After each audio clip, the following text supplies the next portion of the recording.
I thought it was a threat. The bed was cold, his side untouched, like he'd evaporated before dawn. The note sat on my nightstand in his neat handwriting. No explanation, no apology, just a command. Don't look for me. I called his phone, off. I checked his closet, half empty. That was when the fear set in. Not panic, not yet. Just that tight, metallic taste in the back of my throat that told me something irreversible had already happened. By noon, I had imagined everything. An affair, a gambling debt, a crime. By evening, I stopped imagining. I started remembering. When I met Daniel, he was careful, polished, the kind of man who held doors and listened with intent. We met at a charity fundraiser, both of us pretending to care about art we didn't understand. He said I made him feel steady. I believed him. We built a life that looked perfect from the outside. A renovated townhouse. Weekend dinners. Shared passwords. Or so I thought. Trust was our currency, and I handed him all of mine. The first crack appeared a year ago. A new habit of guarding his phone. Late-night work calls, sudden gym memberships. I noticed. I said nothing. Because I wanted proof, not suspicion. One night, while he showered, his phone lit up on the dresser. A message preview? Can't wait until she finds out. No name, just a heart emoji. I didn't confront him. I took a photo, then I put the phone back exactly where it had been. That was the moment my fear turned into strategy. The day he vanished, I searched the house carefully. Not frantically. I opened his home office drawer, the one he thought I never touched. Inside, I found a second bank card, a rental agreement for an apartment across town. Dated 3 months ago. 3 months of lies. The note wasn't for my protection. It was arrogance. He thought I would cry, call his mother, wait by the window. Instead, I called my lawyer. By afternoon, I had frozen our joint accounts. By evening, I had emailed copies of every financial document I could find to myself. He had underestimated the one thing about me he once claimed to admire: my patience. The next morning, the doorbell rang. I already knew it wasn't him. 2 police officers stood on the porch. Between them, a woman with perfectly styled hair and a face too young to hide her nervousness. She stepped forward. I think we're both married to the same man. The sentence landed without shock. Her name was Elena. She had met Daniel 2 years ago.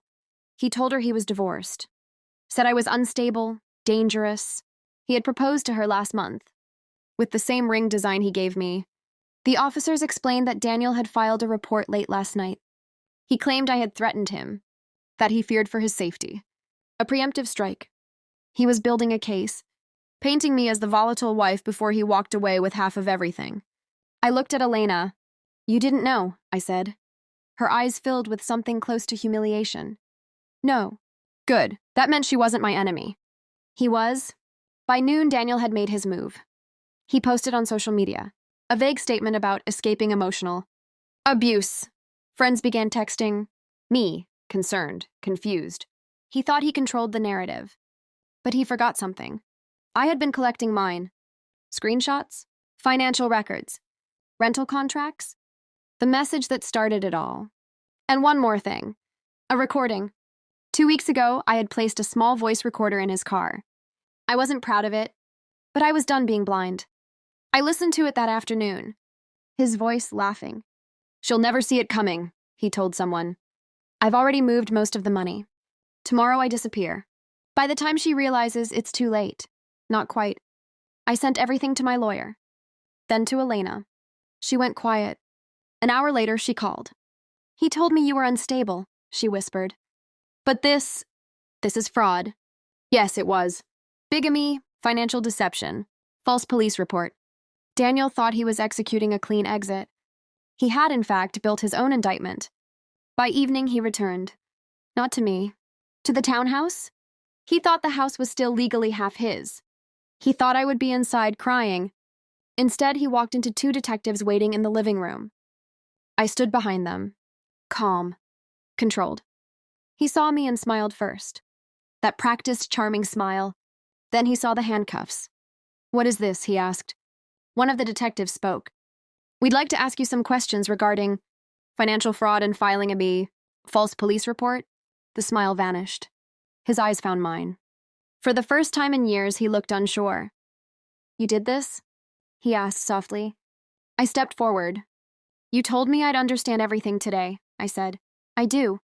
The realization spread across his face in slow motion. The accounts, the recording, Elena. Every calculated step he had taken had been mirrored by mine. He didn't shout. He didn't plead. He just stared. As they led him out, I felt something unexpected. Not anger. Relief. The house felt larger that night, quieter, honest. Friends began calling again. This time with apologies. The story had shifted. Truth travels slower than lies, but it hits harder. Daniel is awaiting trial. Elena filed her own charges. His assets are frozen. He thought disappearing for a day would terrify me. It did. For exactly 12 hours. Fear sharpened me. Betrayal clarified me. And when the doorbell rang, I wasn't the abandoned wife. I was the architect of his fall. He left a note telling me not to look for him. I didn't. I let him walk straight into the trap instead.